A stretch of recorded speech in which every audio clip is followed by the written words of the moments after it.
물가가 너무 높아서 통장이 거의 텅장이 되어버린 그런 직장인분들에게 2024년은 어떻게 알뜰살뜰 저축하고 재테크를 할 수 있을지 김경필 멘토님 다시 한번 모셨습니다. 네, 안녕하세요. 반갑습니다. 감사합니다. 우리가 항상 하는 얘기가 똑같은 얘기인 것 같지만 사실 똑같지는 않습니다. 그래서 여러분 잘 시청해 주시면 좋겠다라는 말씀을 드립니다. 지금 저희 월브닷컴에 저희 네. 또 커뮤니티가 있는데 이런 사연이 들어왔습니다. 아, 사연. 네, 안녕하세요. 저는 월급 250만 원 받는 평범한 직장인입니다.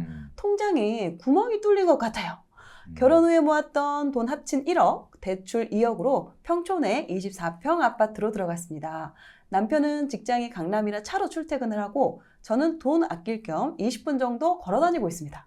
나름 열심히 살아보겠다고 적금도 넣고 남들처럼 호화로운 소비도 하지 않았는데 여전히 제 통장은 텅장입니다. 제가 일부러 안 모으려고 한 것도 아닌데 이렇게까지 된 이유가 뭘까요?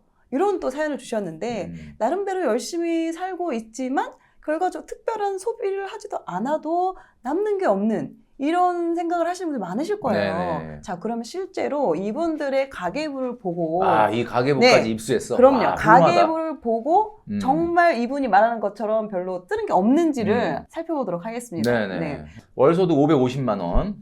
뭐 두 분이 생각하실 때 어떨지 모르지만 나쁜 건 아닙니다. 이게 그럼요. 평균적으로 봤을 때는 어쨌든 1인 가구였으면 300 아니면 250이었죠. 그렇죠. 여러분 최고의 재테크는 1인 가구가 빨리 2인 가구가 돼야 된다. 이거 보시면 아시겠지만 더블 인컴. 네, 더블 인컴이 좋은 거죠. 근데 이분은 이제 더블 인컴 노 키즈는 아니고 아이가 있는 것 같아요, 보니까. 제가 일단 왜 돈이 없을까라고 생각을 했는데 본인도 두 분이 갖고 있는 돈 1억과 대출 2억으로 시작을 했다라는 거죠. 자, 한번 보시면 아시겠지만 본인의 자본보다 부채가 커요. 그렇죠. 네, 그러니까 내가 만약 내 돈이 1억밖에 없다라고 하면 신혼집을 어디서 시작해야 되느냐? 아파트에서 시작하면 안 됩니다. 그러니까 일단 시작부터가 이제 제가 아파트. 이야기하는 항상 영상을 안 본 거지. 그러니까 일단 거기서부터 엇나간 거예요. 그다음에 두 번째, 아내분은 교통비도 아낄 겸 걸어 다닌다 그러는데 남편은 출퇴근에 차를 가지고 다닙니다. 평촌에서 강남으로 출퇴근. 4호선이 있지 않습니까? 그렇죠, 있죠. 가까운 4호선 편이죠. 색깔 제가 입고 왔잖아요. 4호선이 있는데 왜 갑자기 그 막히는 강남에 차를 가지고 가냐? 난 좀 이해가 안 가거든요. 주차비, 주유비뿐만 아니라 주차비까지 들어가요. 자, 이게 세상에 어떤 소비도 말이죠. 불필요한 건 없어요. 다 필요하지. 나 차 끌고 가야지. 주차해야지. 먹어야지. 이 세상에 어떤 소비도 쓸데없는 소비 같이 보이지가 않아요. 그러니까 무슨 얘기냐면 이런 말이 있습니다. 이게 저희 구독자가 저희 돈줄남 영상에다 달아놓은 댓글인데 제가 조금 인용을 할게요. 네. 너무 명언인데 편한 만큼 쓰고 불편한 만큼 모인다. 이런 말이 있거든요. 그러니까 이게 사실 편하자고 들면이야 다 돈이지. 그렇죠. 550도 모자라지. 1000만 원도 쓸 수 있을걸요? 제가 뭘 말씀드리고 싶냐면 항상 김경필 멘토가 말씀드리고 강조하는 게 뭐냐. 먼저 하고 싶은 저축을 하고 그리고 남는 상황에서 어떻게 우리가 삶을 살까 이 생각을 해야 되는데 이것도 해야 되고 이것도 해야 이것도 좀 해야 될 것 같아. 이렇게 따지면 이분이 월급 1000만 원 받아도 다 쓸걸요? 그러니까 어디서부터 잘못됐느냐. 자, 일단 테니스가 있습니다. 테니스. 자, 운동하는 거는 뭐라고 하면 안 되지 않습니까? 운동까지 뭐라고 하면 국민 밉상되는 거 아닙니까? 김경필 멘토가. 저는 이렇게 말씀드리고 싶어요. 문화 레저 비용은 소득의 15%가 넘어가면 안 됩니다. 15%가. 자, 그러면 550만 원이 15%다. 그러면 이제 10%가 55만 원이죠. 15%면 한 75만 원, 80만 원 될 것 같은데. 안 되지 않느냐라고 얘기하는데 일단 부부가 테니스 운동비로 50을 쓰고 있지만 사실 문화 레저라는 거는요. 뭐냐면 이런 거 아닙니까? 필라테스, PT, 요가, 공연, 운동, 취미 이런 거 다 들어가는 거거든요. 테니스 하나가 50이다라고 하면 이분들은 이래저래 영화 안 봅니까? 공연 안 봅니까? 이런 것까지 다 따지면 무조건 15% 넘어가요. 밑에 있네요. 문화생활비 15만 원이 또 있어요. 또 있어요. 그러니까 이게 제가 오늘 몇 가지를 좀 이 부부한테 뿐만 아니라 이 영상을 시청하시는 많은 분들한테 제가 소득의 몇 프로를 저축해야 됩니까? 어디 얼마를 써야 됩니까? 그냥 아예 정해드릴게요. 너무 좋아요. 그러니까 제가 항상 말씀드리는 건 뭐냐면 사회 초년생이든 2030이다 라고 하면 내가 버는 소득의 절반은 저축할 수 있는 수준 도전이 돼야 돼요. 자, 이 부부가 뭐가 문제냐? 자, 만약에 혼자 1인 가구였다. 중소기업 대리인 남편 300만 원. 초등학교 교사인 아내 250만 원. 저축을 많이 못하겠죠, 그죠? 네. 뭐 해도 그렇게 크게 못하겠죠. 근데 2인 가구가 됐잖아. 그러면 여러분도 그 유명한 얘기 있지 않습니까? 옛날 어른들이 하는 얘기. 둘이 벌면 한 사람 월급은 저축해라. 이거 아시죠, 그죠? 네네. 근데 그걸 안 한 거야. 그러니까 일단 그걸 먼저, 자, 보시면 550이야. 그러면 아내 월급은 일단 저축하자. 저축하고 300 갖고 어떻게 살아볼까? 뭐 쉽지 않죠, 당연히. 근데 그걸 시도를 했으면 누울 자리를 치워버리고 300 갖고 어떻게든 시도를 했으면 어떻게든 하면 난 걸어 다니는데 내가 차를 타고 출퇴근하면 안 되겠구나. 300 갖고 이거 조금 테니스보다는 좀 다른 운동을 하면서 뭐 자전거를 타든지 뭘 하든지 해야 돼. 이렇게 됐었으면은 이분 돈 모였지.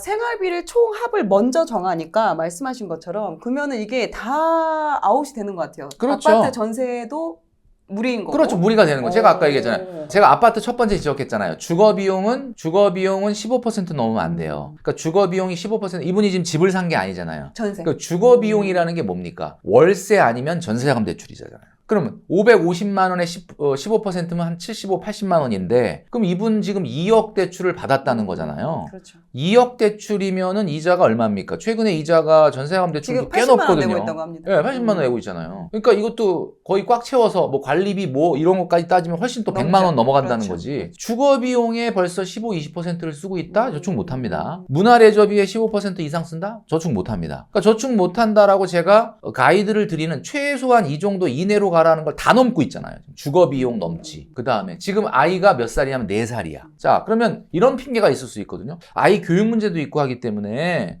꼭 평촌에 어떤 아파트에 살아야 돼요. 라고 할 수도 있는데 아직 4살이잖아요, 지금. 그러니까 이거를 여러분이 생각을 해보시면은 처음에 시작할 때 제가 지금 두 가지 얘기했습니다. 주거비용 15% 이내가 돼야 된다. 문화레저비 15% 이내가 돼야 된다. 그럼 또 우리 월부를 시청하시는 많은 우리 시청자분들, 그래, 주거비용 15% 써야 되는 거야? 문화레저비 15% 써야 돼? 그 뜻이 아니고요. 그러니까 안 쓰고 문화생활 하지 않습니까, 저는 문화생활 최근에 사실 너무 바쁘니까 가족들 여행도 못 쫓아갔거든요, 올해. 그러니까 뭐 제가 3박 5일 스케줄을 못 내서. 그래서 난 취미가 뭐였지 생각해보니까 집에서 노래하는 거더라고. 그러니까 이제 노래방 기기가 있잖아, 마이크. TV에 있어요. 유튜브 켜고 그거 저녁에 노래 좀 한 1시간 해, 혼자. 1시간이나? 1시간. 혹시 복면가왕에서 부를 수도 있기 때문에 연습을 해야 됩니다. 하여튼 그래서 네, 어쨌든 뭐 그렇게 노래하고 돈이 안 들어요. 그렇죠. 그럼 뭐 돈 드는 취미가 아니야. 그리고 강아지 데리고 산책 가는 거. 근데 이제 근처 공원이 약간 잔디밭 같은 거 있는데 막 거기서 막 뛰어노는 거. 그게 유일한 취미거든요. 자전거 근데 타는 또 거. 이제 보시는 분들은 저희는 아직도 20대, 30대니까 그러니까, 좀 왕성하게 활동하고 싶습니다. 그러니까 이제 무슨 얘기냐면 15%를 반드시 써야 되는 건 아니다. 그러니까 15%를 넘지 않도록 하라라는 거고 주거비용 15% 넘지 않도록 하라라는 거거든요. 자, 그러면 이분들 같은 경우는 일단 주거비용의 15% 이상, 그 다음에 취미 활동의 15% 이상 이렇게 나가잖아요. 그러면 이분들의 소득이 앞으로 올라가겠죠. 올라가는 거 누가 흡수하냐? 그 4살 먹은 아이가 다 흡수한다고. 저축? 이분 못해요. 내 집 마련? 못해요. 자, 그러면 어떻게 되느냐? 자본이라는 게 시간이 지남에 따라 올라가야 우리도 내 집 마련 할 수 있겠구나. 뭐 이게 빛이 보이네. 사람은 미래가 보여야 사는 거예요. 그러니까 지금 생활하는 거야. 이 정도면은 누가 어디 가서 중산층 같지. 막 테니스도 치지. 그죠? 아파트에 살지. 뭐 외식도 하지. 얼마나 좋아. 있고. 근데 차도 있고. 근데 이게 유지가 될 거냐? 안 됩니다. 지금 정신을 바짝 차려야 되는 이유가 뭐냐면 4살 아이가 크잖아요. 교육비가 들어가는데 앞으로 두 분 월급 올라가는 거 그 아이한테 다 들어갈 거예요. 그러면 희망이 있을 거냐? 저는 없을 거라고 봅니다. 많은 우리 월부 시청자분들이 그래요. 너무 맨날 아끼라는 얘기만 좀 이 현재도 너무 중요한 거 아니야? 현실 세계가 너무 중요한 거 아니야?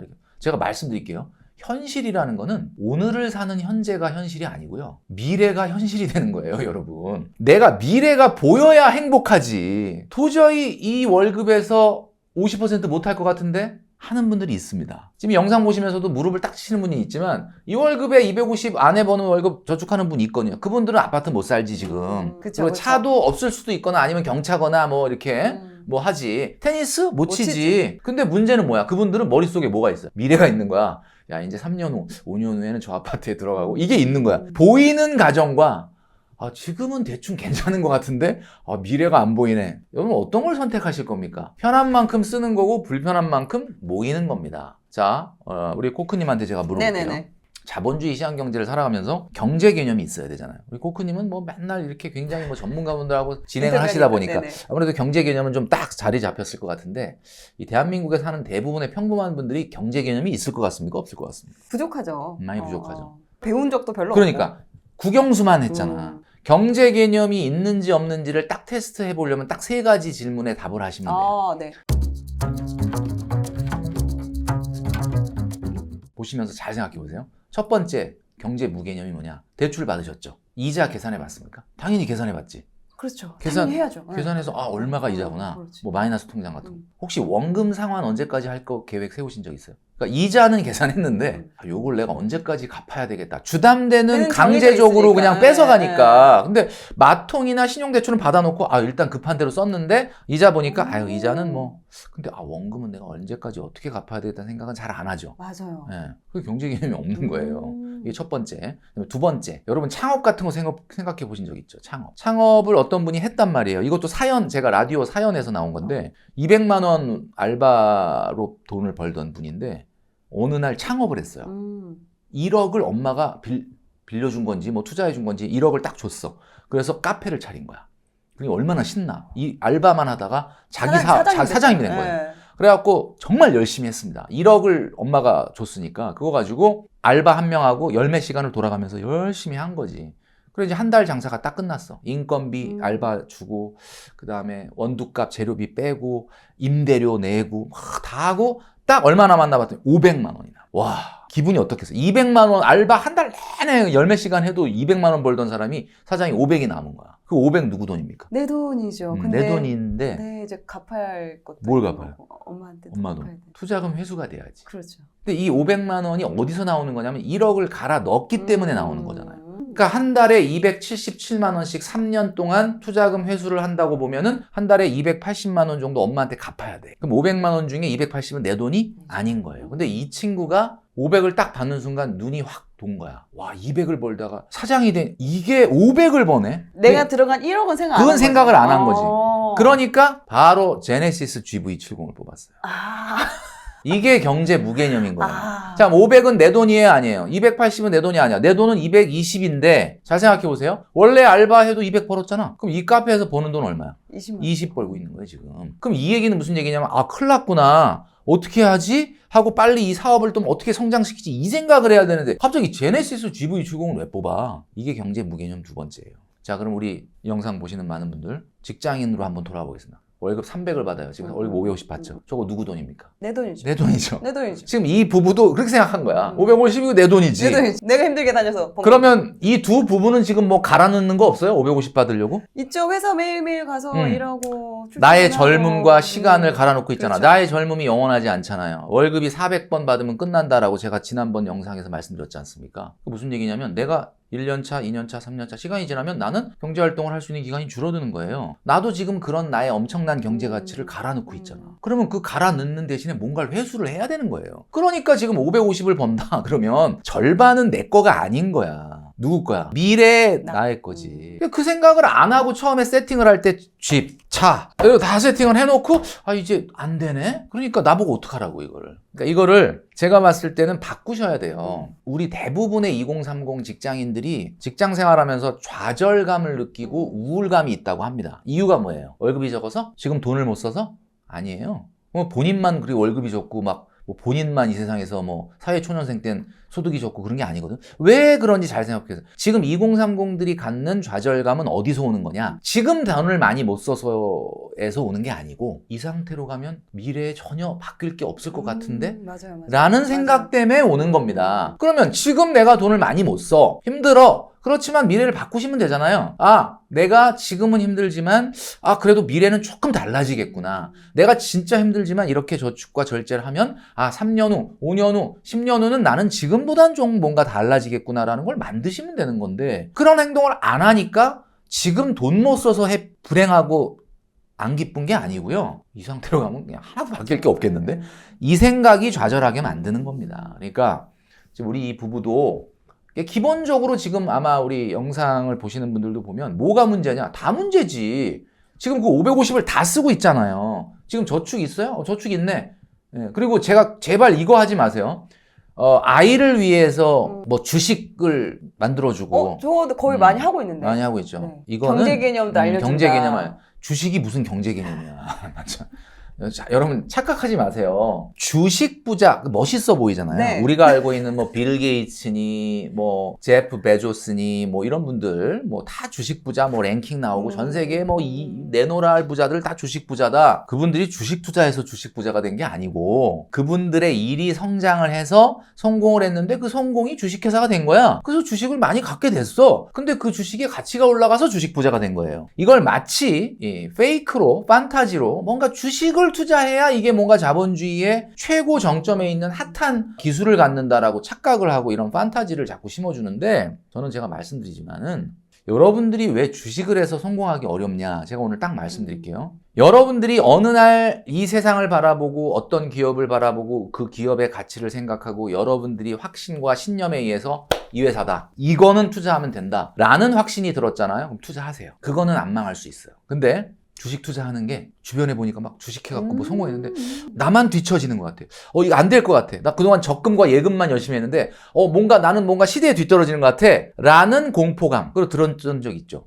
자, 그 공포감이 어디서 왔느냐? 그걸 우리가 2020년, 21년도에 한창 유행하던 말이 포모족이라는 게 있었잖아요. 미싱 아웃에 대한 공포를 우리가 포모라고 그러는데 미싱 아웃이 뭡니까? 놓치고 나만 뒤처지고 이런 거 아니야? Fear of missing out이잖아요. 그러니까 이게 이 포모족이 다시 등장을 하는 거야, 지금. 그러니까 나만 뭔가 뒤처지는 것 같아 라는 이야기의 공포가 마음속에 들었다는 얘기는 뭐야? 지금 그게 꼭대기란 얘기예요.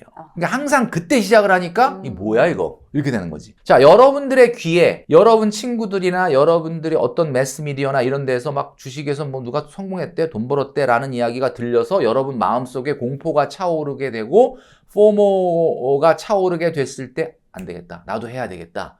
그게 꼭대기란 뜻이에요. 그러니까 그런 항상 공포감에서 시작을 하니까 실패를 하는 겁니다. 제가 분명히 말씀드리지만 직장인들이 주식을 하기 위해서 이 핸드폰을 들여다보는 아침에 일어나서 9시부터 저녁에 잠자리 들 때까지 이 시간 동안에 그 주식을 보면서 시간을 낭비하지 말고 여러분들이 성장하는 시간에 투자를 하십시오. 그게 여러분들이 진정으로 부자가 되는 길일 것이다. 자, 그렇다면 지금 이분들 같은 경우 각 항목을 좀 어떻게 좀 바꿀 수 있을까요? 자, 바꿔보도록 하겠습니다. 네네. 사실 쉽지는 않은데 제가 용기를 내서 말씀을 드리는 이유는 네네. 제가 어디 강의를 가거나 이러면 우리 이렇게 강의로 오신 분들 중에 멘토님 이야기 듣고 차를 팔고 낮은 차로 갈아탔다 이런 얘기를 실제 해주시는 분들이 있습니다. 저는 솔직히 이걸 말하면서도 와 이게 진짜 근데 할 수 있는 일일까 생각했는데 제가 용기를 얻었어요. 그런 말씀을 해주시니까 제가 봤을 때는 다운사이징을 해야죠.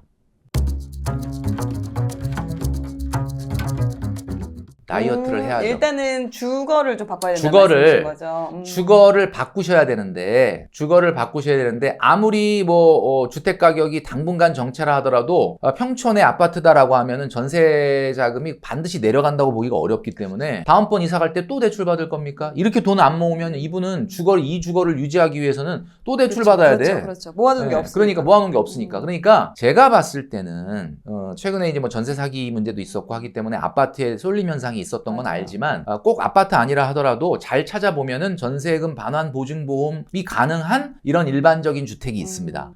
그리고 그렇게 전세자금 이자를 낼 바에는 보증금을 낮추고 월세를 조금 내는 한이 있더라도 조금 다운사이징 할 필요가 있어요. 아이가 초등학교 고학년 될 때까지는 내 집 마련을 해야 된다라고 봤을 땐 이렇게 돈을 안 모아가지고는 미래가 없다. 그렇게 좀 말씀드리고 싶고요. 그 다음에 운동도 아이와 함께 같이 할 수 있는 뭐 자전거를 탄다든지 조금 뭔가 이런 걸 하면서 조금 낮출 수 있으면 낮추면 좋겠다라는 생각이 들고 제가 이제 주식 아이한테 국민주 삼성전자를 매주 한 주씩 준다 뭐 그거 자체가 나쁘다는 건 아닌데 마치 아이한테 주식 공부를 시키고 주식을 가르치는 것만이 무슨 자본주의의 경제 개념을 가르치는 거다? 아닙니다. 그런 건 아니에요. 그래서 오히려 경제 개념이라는 건 뭐야? 제가 BMI 지수 얘기했잖아요. 그 BMI 지수가 뭡니까? 일단 우리가 알고 있는 BMI 지수는 체질량 지수. 내 키가 얼마면 몸무게는 얼마 이하여야 된다라는 거죠. 건강 때문에 말씀드리는 거예요. 그다음에 두 번째 BMI 지수는 뭐였냐면 내 소득이 얼마다. 제가 차는 자기 월 소득의 6개월 이상 되는 거를 타지 말아라. 요것도 BMI 지수예요. 자, 그러면 세 번째 BMI 지수는 뭐냐? Borrowing Mass Index. borrowing이 대출이니까 자기 소득의 3개월치 이상의 신용대출을 받으면 안 됩니다. 그럼 이분 같은 경우는 소득이 550이니까 한 1,600~1,700만 원 정도 이상의 신용대출 마통은 안 된다라는 거예요. 근데 물론 뭐 전세자금 대출 이자는 신용대출이나 마통하고는 다른 성격이기 때문에 그건 조금 뭐 그 BMI 지수를 정확하게 적용할 수는 없겠지만 어쨌든 주거비용 15% 이내로 다운사이징을 하셔야 된다. 그 주거비라는 거는 전월세 포함, 관리비 포함해서 15% 이내가 되려면 어떻게 해야 돼요? 뭐 제가 봤을 때는 이자로 말하면 한 40~50만 원 이상의 월세나 대출이자가 안 나오는 정도로 다운사이징을 해야 되는 거죠. 미래가 있으려면 그렇죠. 그냥 계속 그냥 뭐 유지만 하면 된다. 유지만 하면 이 돈 다 쓰셔도 뭐 되긴 하죠. 근데 문제는 원하는 건 그건 아니지 그렇죠. 않겠습니까? 내 집 마련도 하고 아이 이제 나중에 교육 뭐 이런 것도 생각을 한다면은 지금 조금 아프지만 다운사이징을 해야 된다. 우리가 PT 받으러 가면 선생님이 30회 그럼 막 하다 보면 처음엔 20회만 하면 못할 것 같은데 무조건 해. 30회를 하고 나면 어때? 그 다음에는 그 다음에 할 수 있네. 그 다음에 40회.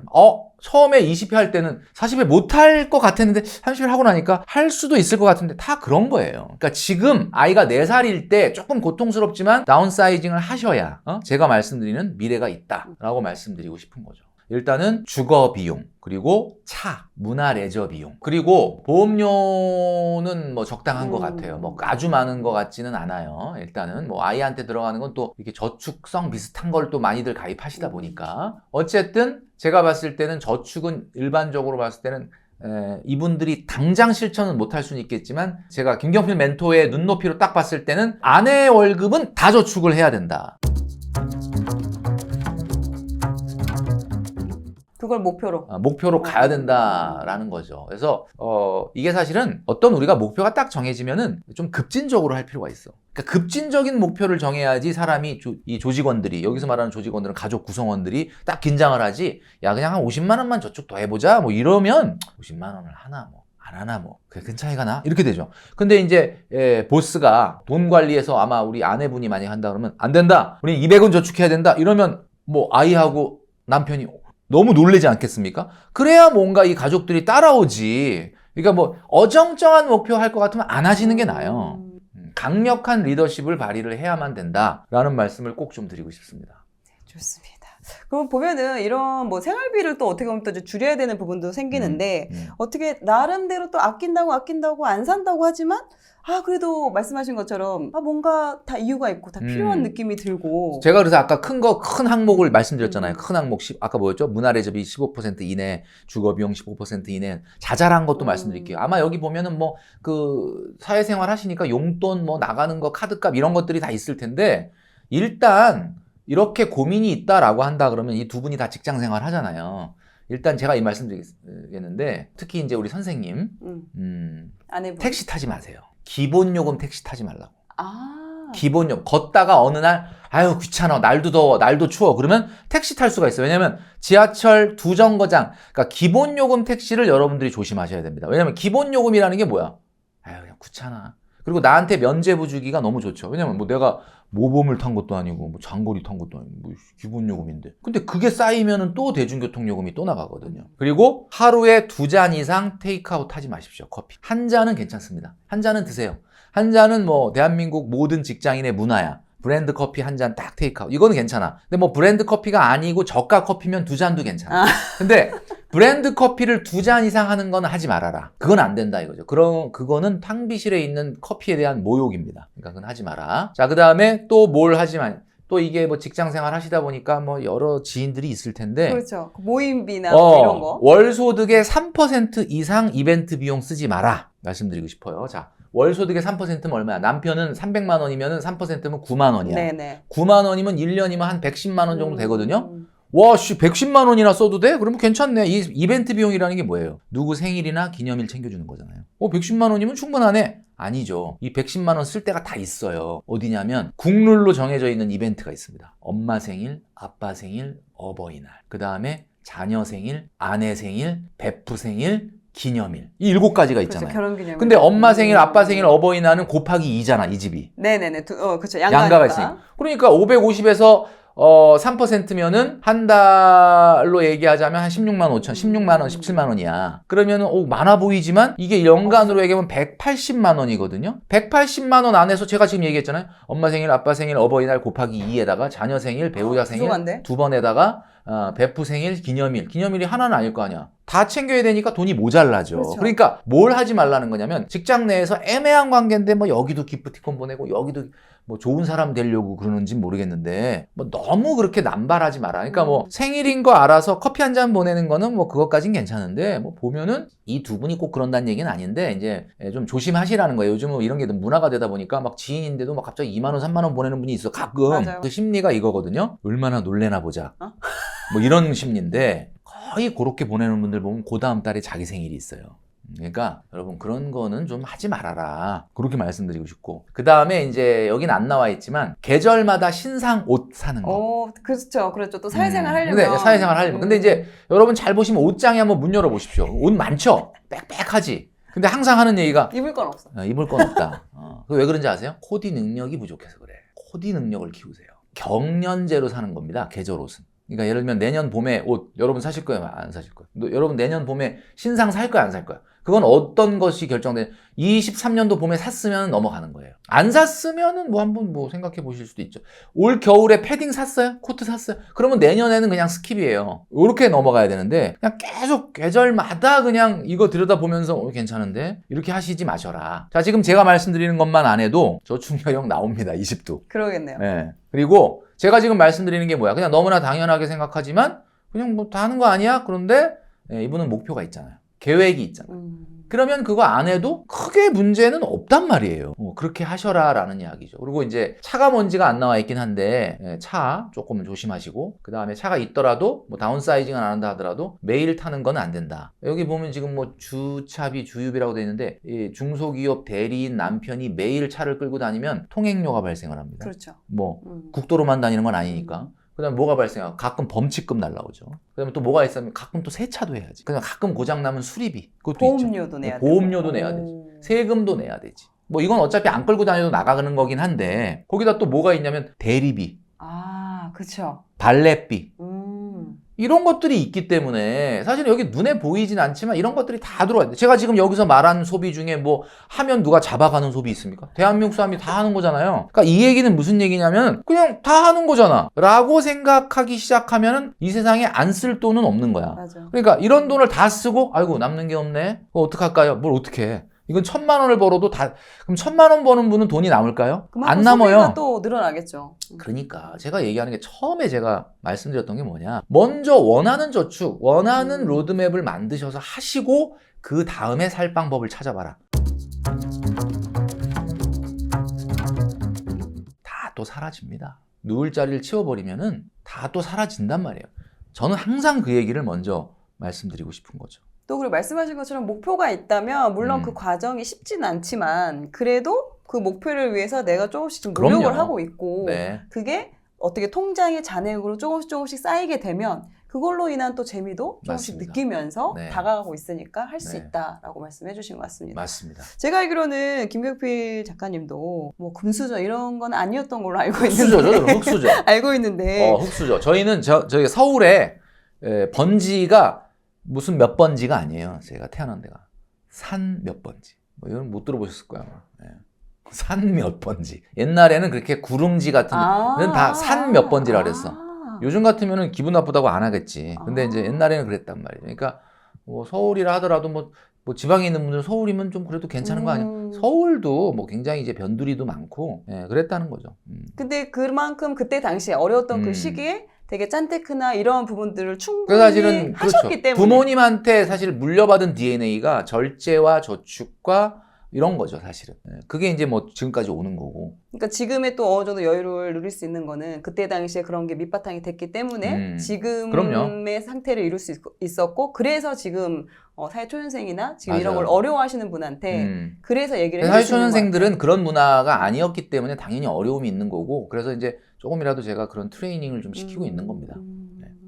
일단 이걸 보시고 본인의 가계부도 한번 좀 살펴보시면서 난 어떤 부분을 좀 더 빼고 더하고 이렇게 해야 될지를 한번 자기의 그 가계부를 상태를 확인해 보시고 복귀해 보시는 시간을 갖는 것도 상당히 의미가 있고, 그리고 내가 원하는 목표가 무엇인지 이걸 먼저 선정을 네. 하시면 그 부분을 조절을 하는 데 있어서 좀 더 도움이 되지 않을까, 그런 생각이 드는 것 같습니다. 맞습니다. 내 집 마련 기초반 듣고 3주 만에 서울 방 3개 화장실 하나 내 집 마련 성공했습니다. 4억대로.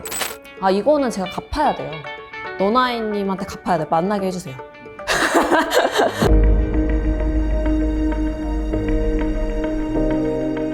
서울에 집을 살 수 있을 거라고 생각을 아예 못했던 것 같아요. 저 아파트가 4억인데 나 저걸 어떻게 사지? 저 돈을 언제 모아서 사지? 대출을 받는다? 말도 안 돼. 내 인생에 빚은 없어. 이런 식으로 생각을 하면서 살았던 것 같아요. 근데 저 진짜 열심히 살았거든요.